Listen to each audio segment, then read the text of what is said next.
نبی اکرم صلی اللہ علیہ وسلم نے ایک مرتبہ 3 دفعہ قسم کھائی، واللہ لا یؤمنو، واللہ لا یؤمنو، واللہ لا یؤمنو، خدا کی قسم وہ شخص مومن نہیں، خدا کی قسم وہ شخص مومن نہیں، خدا کی قسم وہ شخص مومن نہیں۔ واقعہ یہ ہے کہ ہم تصور نہیں کر سکتے کہ صحابہ کیسے لرز گئے ہوں گے، کانپ اٹھے ہوں گے، کون وہ بدبخت ہے، کون وہ شقی ہے جس کے بارے میں اللہ کے رسول 3 دفعہ قسم کھا کر فرما رہے ہیں کہ وہ صاحب ایمان نہیں۔ قیل من یا رسول اللہ، کسی نے ڈرتے ڈرتے پوچھا ہوگا اے اللہ کے رسول کس کے بارے میں ارشاد فرما رہے ہیں؟ اب جواب سنیے، الذی لا یامن جارہ بوائقہ، وہ شخص کے جس کی ایذا رسانی کی وجہ سے، جس کی بدخلقی کی وجہ سے اس کا پڑوسی امن میں نہیں ہے۔ یہ کوئی گناہ کبیرہ ہے؟ آپ کی فہرست میں تو گناہ ہی نہیں، کبیرہ کیا سوال، صغیرہ بھی نہیں۔ زیادہ آپ یہ کہیں گے کہ ذرا بد اخلاقی ہے، کج خلقی ہے، بس اچھا کردار کا معاملہ نہیں ہے، یہ کہیں گے، گناہ کی فہرست میں نہیں آئے گی بات۔ کبیرہ بہت بڑی شے ہے، لیکن اس پر اللہ کے رسول نے 3 دفعہ قسم کھائی، ایمان نہیں ہے، ہرگز نہیں ہے، خدا کی قسم نہیں۔ اب بتائیے ایمان اور عمل علیحدہ ہو جائیں گے کیا؟ یہ ہے مسئلہ جو امام بخاری کے سر پہ ہے۔ اور سنیے، فرمایا حضرت انس ابن مالک نے، یہ روایت جو میں نے آپ کو ابھی سنائی ہے یہ کوئی ایسی ویسی روایت نہیں ہے، متفق علیہ ہے، بخاری اور مسلم دونوں میں موجود، اس سے اونچا درجہ روایت کا ہے ہی نہیں۔ راوی کون؟ ابو ہریرہ رضی اللہ تعالی، ان کی والدہ لے کر حاضر ہو گئیں، یہ بچہ حضور آپ کی خدمت میں رہے گا، آپ کی خدمت کرے گا، آپ کے پاس رہے گا، ٹھیک ہے۔ وہ حضور کے خادم خاص ہیں، جیسے ذاتی کوئی ہوتا ہے معاملات میں مدد کرنے والا، خدمت کرنے والا، وہ ہیں انس ابن مالک۔ چونکہ ان کا تعارف ہو گیا ہے رضی اللہ تعالیٰ عنہ، تو ایک بات پہلے اور سنا دوں، جو بچہ اپنے اس بچپن سے لے کر 9 برس کی عمر تھی جب آئے حضور کے پاس، انتقال کے وقت عمر کتنی ہوگی؟ 19 برس، 10 برس حضور کی خدمت میں رہے۔ پہلے تو حضور کے اخلاق کی جو گواہی وہ دے رہا ہے وہ اس کی زبان سے سنیے کہ میں 10 برس حضور کی خدمت میں رہا، کسی بات پر ڈانٹنا تو کجا، حضور نے کبھی مجھ سے یہ بھی نہیں فرمایا کہ اے انس تم نے وہ کام کیوں نہیں کیا۔ یہ ہے ایک آقا کی حیثیت سے محمد الرسول اللہ صلی اللہ علیہ وسلم کا اخلاق۔ اگر نہیں کیا خود کر لیا، کوئی ڈانٹ ڈپٹ نہیں۔ حالانکہ بچے ہیں، بچوں کو ویسے بھی ڈانٹ ڈپٹ دیا جاتا ہے، لیکن نہیں۔ اب ان صحابی کی ایک گواہی سنیے، قلما خطبنا رسول اللہ صلی اللہ علیہ وسلم الا قال، فرماتے ہیں کہ شاذ ہی کبھی ایسا ہوا ہوگا کہ حضور نے کبھی خطبہ ارشاد فرمایا ہو اور اس میں یہ الفاظ نہ ہو۔ الفاظ سمجھ رہے؟ جب بھی خطبہ دیتے تھے آپ یہ الفاظ ضرور فرماتے تھے، شاذ کبھی رہ جائے تو رہ جائے، قلما خطبنا رسول اللہ صلی اللہ علیہ وسلم الا قال، کیا فرمایا؟ لا ایمان لمن لا امانت لہ ولا دین لمن لا عہد لہ، جس شخص میں امانت داری نہیں اس کا کوئی ایمان نہیں، جس میں ایفائے عہد نہیں اس کا کوئی دین نہیں۔ بنا پھرتا ہو وہ دیندار، بنا پھرتا ہو وہ صاحب ایمان اور امتی حضور کا، امانت داری نہیں تو ایمان نہیں، ایفائے عہد نہیں تو دین نہیں۔ کس کا فرمان ہے؟ کسی آج کے زمانے کے مفتی کی بات نہ سمجھ لیجئے گا کہ جس کو آسانی سے آپ چاہیں تو رد کر دیں، یہ محمد الرسول اللہ صلی اللہ علیہ وسلم کا فرمان۔ اور سنیے پھر ایک متفق علیہ روایت بخاری اور مسلم کی، راوی پھر کون ہے؟ ابو ہریرہ رضی اللہ تعالیٰ عنہ۔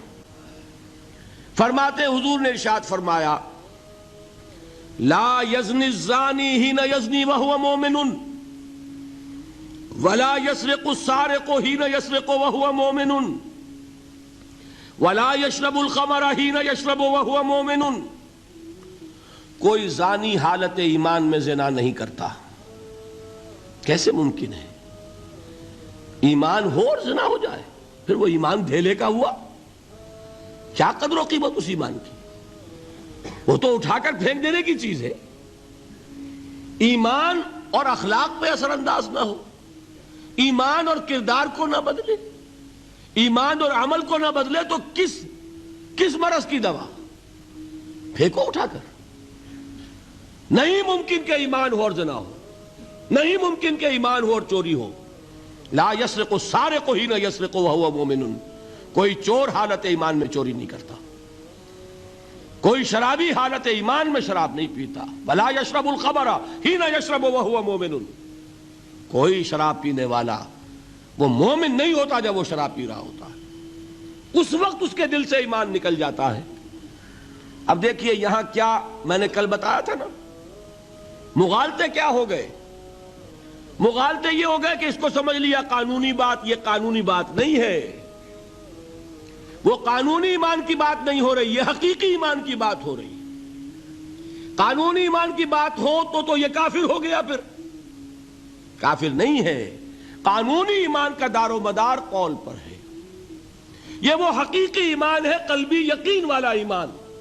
اس کے بارے میں فرمایا جا رہا ہے وہ دل سے نکل جاتا ہے تو گناہ ہو سکتا ہے. ایک اور حدیث میں حضور نے اس کو اور واضح کر دیا، جب کوئی شخص گناہ کرتا ہے تو ایمان اس کے دل سے نکل کر اور اس کے سر پر منڈلاتا ہے جیسے پرندہ ہو. اگر توبہ کرتا ہے تو واپس لوٹ آتا ہے، توبہ نہیں کرتا تو رخصت ہو جاتا ہے. بتائیے کوئی اشتباہ رہ گیا؟ لیکن خدا کے لیے دو انتہاؤں سے اپنے آپ کو بچائیے. ایک انتہا یہ کہ اس حدیث کی بنا پر آپ کافر قرار دے دیں. یہ غلطی کس سے ہوئی؟ کل بتایا تھا بھائی، کس سے؟ خوارج سے. خوارج سے یہی غلطی ہوئی. وہ فارسی کا ایک مصرع ہے کہ مردی و نامردی قدم فاصلہ دارد.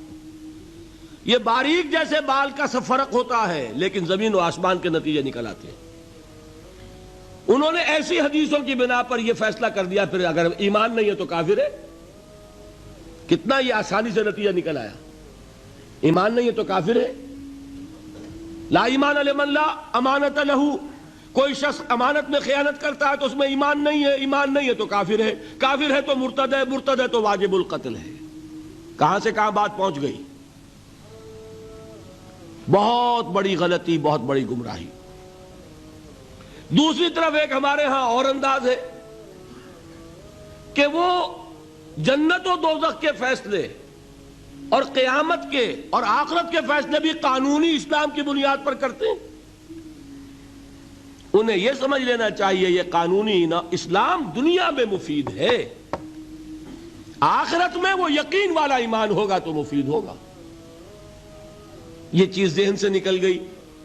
اور برا نہ مانیے، یہ اہل سنت کے اکثر عوام کے ذہنوں سے یہ بات نکل گئی.